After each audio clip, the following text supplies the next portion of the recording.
Jepoy, bumili ka nga ng itlog. Ah. Oh, sige, Nay. Kalimutan mo. Shhh! Hoy, si Jepoy! Hoy, Jepoy, ano nangyari sa'yo kahapon? Oo nga, kinikilig ka sa mga banat ni Buboy, no? Ay, hindi naman talaga ako kinikilig nun. Tekniko yun para matalo yung Buboy na yun, eh. Oh, si Buboy! Ah?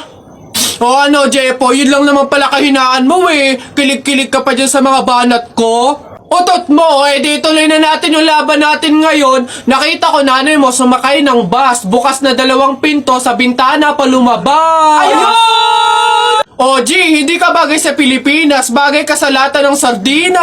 Ayun! Sus, hotdog, cheese dog, nanay mo sabog. Ayun!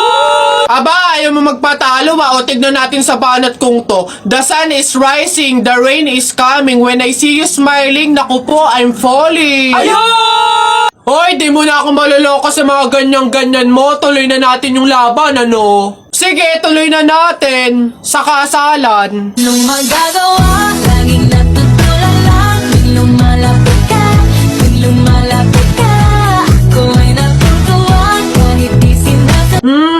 Hindi. Sabi ng nanay mo, hop, wag ka na nga magsalita, kinilig ka na naman. Uwi na nga ako, tara na nga. Sa buhay ko. Kilig, kilig, kilig, kilig, kilig, kilig.